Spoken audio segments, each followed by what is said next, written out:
Stop right now, because what's coming isn't gossip. It's a Hollywood implosion so massive it doesn't just ruin families, it melts the internet in real time. For months, everyone believed Kandi Burruss and Todd Tucker were navigating their split with grace, maturity, and quiet dignity. That fantasy evaporated the second the courtroom doors slammed shut and the real battlefield emerged. What began as a discreet filing on November 21st, 2025, detonated into the most chaotic, reputation-crushing, career-wrecking divorce meltdown Bravo has ever witnessed. This wasn't love dying, this was power collapsing, secrets igniting, and someone scrambling to smother the flames. Because the moment Todd fired back with his legal response, the entire atmosphere shifted. Full custody, spousal support, child support, prenup attack. Every demand heavier, harsher, and more venomous than the last. Todd insisted he'd been pushed into signing that prenup. Claimed he had no attorney. Claimed he had no choice. But he never expected the nuclear evidence Kandi pulled from her phone, a single recording buried in a locked folder that obliterated his entire narrative in 15 seconds. When the courtroom heard Todd's own voice calmly say, "I'm ready. No pressure. I want to sign this," the room froze. The judge sat up. Todd went still. His story cracked apart like glass under a spotlight. And that was only the opening blow. Because once the filings dropped, every hearing dragged another shadow into the light. Portia, the whispered threesome scandal, the rumored off-camera romance, Mama Joyce's explosive suspicions, Todd's simmering resentment over her rising fame, old battles clawing their way back from the grave. And then came the blow that dropped the room to silence. Todd demanding DNA tests for Ace and Blaze. Gasps ricocheted, Kandi cracked, and the entire internet went nuclear. By the time the judge slammed the file shut and declared the breakup final, one truth was unavoidable. This wasn't just a marriage collapsing. This was a facade dissolving. Todd didn't just lose the fight. He lost the storyline, the crowd, and the sympathy he thought was still his. This is the chapter the cameras never captured, the war that truly started the moment she filed. And once you hear the rest, you'll understand why fans are calling it the most jaw-dropping split in Bravo history. Brace yourself, because what erupted after Kandi Burruss filed on November 21st, 2025 wasn't a separation at all. It was a controlled explosion disguised as legal procedure. A slow-burn implosion that dragged into daylight everything the world was never supposed to know. The filing hit the clerk's desk with no warning, no press tease, no cryptic quotes, no staged tears or reality show theatrics, just documents. Quiet, clean, decisive. But silence wasn't peace. Silence was strategy. The kind that begins only when someone realizes they're no longer rescuing a marriage, they're rescuing themselves. In the days after the paperwork dropped, something in Atlanta's air shifted. Insiders murmured that tension had been simmering for years, but no one predicted it would erupt with this level of ferocity. What appeared to be a calm, mutual split mutated into a legal earthquake. And there was no crawling back to the polished storyline either of them once swore to protect. The first hearing made it clear this wouldn't be a graceful farewell. Todd Tucker walked in not shattered, but locked in. His attorneys followed with stuffed binders, sharpened outlines, and a chill colder than the marble beneath their feet. When the judge requested initial motions, Todd's team didn't blink. Full custody, spousal support, child support, spousal demands, and an immediate prenup challenge hit the courtroom like a grenade. Not because the requests were impossible, but because of the speed, the precision, as if they weren't reactions at all, but premeditated moves, waiting patiently for the perfect trigger, her filing. Todd insisted he'd been pressured into signing the prenup. One day before the wedding, no counsel, no choice, no time to process. His words dripped with the language of coercion, manipulation, injustice. His tone held practiced disappointment, yet not a shred of fear. He wasn't pleading. He was methodical. It was step one of a larger strategy, not an outburst. But as Todd spoke, the judge's eyes kept flicking to Kandi. Not for interruption, not for drama, but for the calm absence of it. No tears, no shaking head, just a stillness born of certainty, exhaustion, and quiet authority. Todd didn't glance at her. He didn't glance at the judge. He stared straight ahead, as if refusing to witness the wreckage he had just unleashed. It was the deepest, most devastating strike of the entire case, and it changed everything. The moment he questioned the paternity of the children he had raised, the courtroom shifted irreversibly. Sympathy vanished. Neutrality crumbled. This was no longer legal strategy. It was cruelty dressed as procedure. But the climax came in the final hearing, the day the entire narrative imploded. Todd's lawyer repeated the familiar claim. The prenup was signed under duress. No attorney, no consent, no choice. He delivered it flawlessly, confidently, as if this was the unshakable cornerstone of the case. Then the judge looked at Kandi with a single question. "Do you have evidence to refute this?" She nodded once. Slowly, deliberately, she unlocked her phone, navigated to a secret folder, and tapped a file no one had ever seen. The courtroom speakers erupted with a video. Todd's voice, calm, smooth, unmistakable, filled the room. "I'm ready. I want to sign. No pressure. I love you. I'm doing the right thing." Silence descended like a physical weight. Todd's face went pale. His attorney's pen slipped. The judge leaned forward, eyes sharp, unblinking. Every claim Todd had made for months shattered in seconds. When the judge finally spoke, there was no theatrics, no drama, just the verdict: divorce finalized, custody unresolved, prenup challenge defeated. The children remained with Kandi. Outside, the public didn't wait for press releases. They didn't need official statements. They had seen the video. They had heard the demands. They remembered the DNA request. They remembered Mama Joyce's warnings. And one truth rang out louder than any legal language. This wasn't heartbreak. This wasn't confusion. This wasn't vulnerability. This was greed. And it had finally been exposed. The shockwaves from that courtroom video didn't fade. They didn't settle. They didn't die down. They spread slowly, sharply, like cracks racing across glass already under too much tension. What came after the divorce wasn't closure. It was fallout. Fallout born not of anger, but of revelation. Because the moment the judge stamped that file, every fabricated thread Todd had woven into his case began unraveling in real time. One calculated tactic after another collapsed until it was impossible to tell whether he ever sought a marriage or only an advantage. Kandi walked out of the courthouse under a storm of camera flashes, but she didn't pause. No words. No defenses. No celebration. Not even a glance around. Her silence was no longer vulnerability. It was proof the battle had drained her deeper than she would ever reveal publicly. Her expression didn't show revenge, it showed exhaustion. It showed betrayal so old it no longer cut. It simply weighed. Todd emerged minutes later, eyes aflame, jaw clenched, hands trembling as if the final judgment had struck further than he anticipated. Not because the marriage ended, but because control had slipped from his grasp before witnesses, attorneys, reporters, and a judge who no longer believed him. He hadn't just lost a spouse, he'd lost credibility. And he knew it. But the real chaos wasn't confined to the courtroom. It erupted in conference rooms, online forums, whispered leaks, family arguments behind closed doors, and fans dissecting every episode, every subtle gesture, every quiet bite of footage from years past. Suddenly, Todd's casual jokes felt rehearsed. Every boast sounded staged.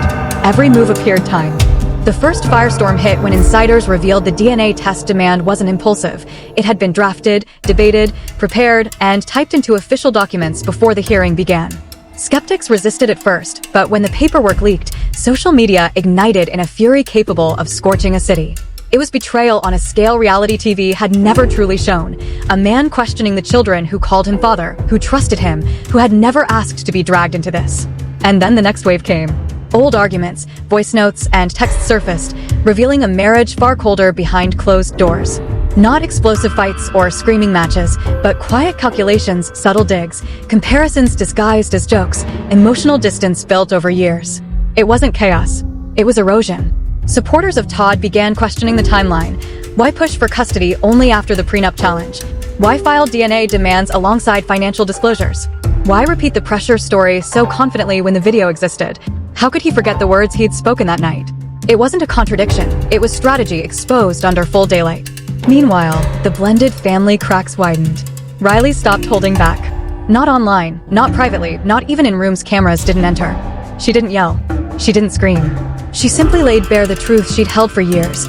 Todd never treated her as his own, acted like a rival for attention rather than a father, undermined her decisions, measured her against Kayla, left her feeling like an outsider in a home that should have been safe.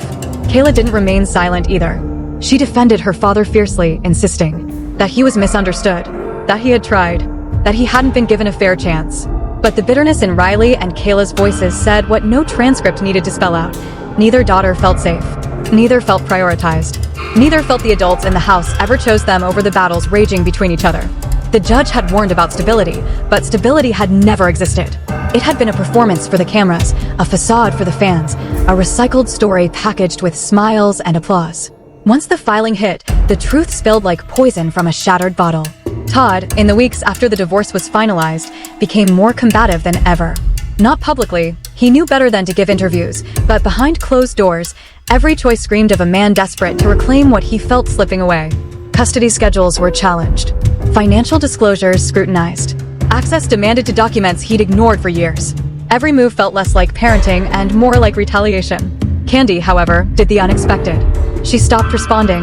Not in court, her lawyers handled every move with surgical precision, but emotionally, she detached. For the first time in years, she wasn't arguing, explaining, defending, or negotiating. She was done. Not with Todd, but with the illusion that their marriage had ever held the stability the public imagined. The prenup video wasn't just evidence. It was a timestamp. Proof marking the line where performance ended and truth began. And then the internet did what the court could never do. It connected the dots. Fans revisited old moments, Todd joking about plans if things failed, Mama Joyce warning about opportunism, reunion clips where he schemed over shared assets, lines about what he deserved. Slowly, the puzzle formed a picture everyone recognized but had never admitted. The prenup wasn't unfair. It was protection. The custody fight wasn't about love. It was leverage. The pressure story wasn't trauma. It was strategy. The DNA request wasn't confusion. It was insult. Financial secrecy wasn't negligence. It was concealment. When outsiders pieced it together, the image of Todd as the blindsided husband crumbled. He wasn't wounded. He wasn't the calm victim. He was a strategist who lost control of the story. The moment the video went public, the narrative tilted. The court saw preparation, not pressure. The daughters saw battles chosen over love. The public saw not a couple trying to save a marriage, but two people who had been drowning in silence long before the filing. The finalized divorce wasn't closure. It was exposure. Some relationships end quietly with signatures. This one ended with revelation, ripped open with evidence, leaving nothing to interpretation. Every revelation pointed to the same truth. The love didn't fail. The intentions did. The dust never settled. Even after the judge's stamp, even after the courtroom emptied, the story refused to quiet. The marriage had ended, but the drama deepened, darkened, and thickened into a fog that followed them both long after the lights went out. While most divorces stop at signatures, this one kept bleeding into every space neither could control. People expected quiet after the final ruling. A pause, a moment to breathe, a brief retreat from the chaos. But the silence that fell wasn't peace. It was sharp, electric, loaded. The kind of quiet that signals the real story hasn't been told. Only the legal truth had come out, and legal truth is never the full story. In the weeks that followed, fragments began slipping out from the closed-door meetings held after the divorce was finalized. Not leaks, not scandals, just glimpses from those who had seen too much to remain silent. It became clear the final hearing had been just the climax. There was an entire collapse building in the spaces between words. One insider revealed that immediately after the judge announced the divorce, Todd didn't leave the courtroom. He stayed seated, staring blankly at the table, as if the verdict had drained the air from his lungs. Not because he wanted to save the marriage, but because he hadn't expected to lose the narrative so utterly. The prenup video had destroyed more than his case. It shattered the carefully crafted image he'd spent months building. The man who had claimed pressure, manipulation, and unfair treatment evaporated in seconds. Kandi didn't look back once, not as she rose, not as she walked out, not even when cameras trailed her down the hall. It wasn't anger. It wasn't hatred. It was a grief turned numb. The kind that comes from realizing you spent years loving someone who was rehearsing an exit while you were rehearsing forgiveness. The outside world, however, did not remain silent. The prenup clip became a weapon of truth. Every outlet, every TikTok commentator, every gossip page dissected Todd's tone, his body language, his expression. They slowed the video, scrutinized his words, examined the intent behind every gesture. Every frame contradicted everything he had claimed under oath. Then came the next shock. Reports surfaced that Todd's own legal team had been unaware of financial ventures he had secretly created during the marriage. Ventures undisclosed. Ventures controlled privately. Ventures allegedly prioritized above family. Court documents didn't need to accuse him of wrongdoing. The pattern spoke for itself. As more details surfaced, public reaction shifted from shock to recognition. Mama Joyce's words from years ago suddenly made sense. He hadn't been building a marriage. He'd been building a safety net, a fallback that protected him no matter what happened. Once the internet embraced that truth, every past episode, every filmed moment, every edited clip became evidence of what had been hidden in plain sight. And then the blended family cracks re-emerged. Riley didn't give interviews, but her social media said everything words never could. Likes on posts about manipulation, shares of quotes about loyalty, cryptic lines about choosing peace over chaos. Kayla responded indirectly as well, posting messages hinting at one-sided stories and outsiders who never understood. The daughters weren't shouting, but the distance between them widened into a public chasm. The next wave of shock arrived when the story grew darker. Secrets that hadn't been aired in court began surfacing in whispers afterward. Observers described the emotional distance between Todd and the children in those final months, moments when he seemed cold, detached, irritated by the smallest things, dismissing their needs, ignoring their excitement. Nothing illegal, nothing overtly abusive, just hollow, heavy, absent. People pieced together how that might have influenced the judge's decision to leave the children with Kandi temporarily. The DNA request lingered like an open wound. Fans struggled to comprehend why a father figure would demand something so extreme, unless it was meant to wound psychologically. The court dismissed it as irrelevant. The public didn't. It became a symbol of how far the conflict had gone, of betrayal that resonated even for strangers. While social media tore him apart, Todd retreated, not disappearing, but strategizing. He changed lawyers, filed new motions, reevaluated custody. Every move felt less like love and more like revenge. Kandi did the opposite. She poured herself into her children, into work, into routines, into appearing strong even when she wasn't. She didn't make statements. She didn't clap back. She let the documents speak, the video speak, letting his actions collapse under their own weight. She didn't win by fighting harder. She won by refusing to fight for someone fighting against her. The hardest part was what came after the children learned about the DNA request. Ace, too young to grasp it fully, sensed tension. Blaze asked questions no one wanted to answer. The divide wasn't just between parents, it seeped into the children's trust. That fallout never made headlines. It lived in quiet rooms, in nights filled with half-answers, in the spaces between explanations. Then the public revisited Todd's earlier behavior. Interviews, red carpets, past seasons. Patterns became clear. How often he spoke about finances, power, contributions, framed decisions like transactions. The internet didn't just uncover truth, it rewrote the marriage's story through hindsight. The revelation that ended every debate. The prenup never threatened him until divorce loomed. That was when he challenged it. That was when he claimed unfairness. That was when he questioned its validity. If he truly believed he had been pressured, he would have said something years ago. The silence was proof. The timing was confession. This story wasn't about who hurt whom, who fought hardest, who cried, who stayed, or who left. It was about intention, revealed in moments thought invisible. The truth emerged quietly, without outbursts, without drama. A video showed a man agreeing to what he later swore he was forced into. A video that destroyed everything he built in court. A video proving the marriage wasn't corroded by betrayal, but by motive. The divorce wasn't the tragedy. The tragedy was realizing how long the truth had hidden. Here's the truth no one wants to face. When the court doors closed and the judgment was entered, nothing truly ended.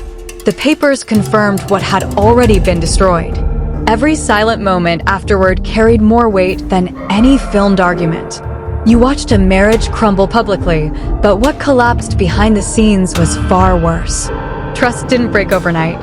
Love didn't vanish in a single hearing. What shattered everything was intention exposed under the brightest possible light. The video didn't just contradict claims, it dismantled a strategy. Custody demands weren't devotion.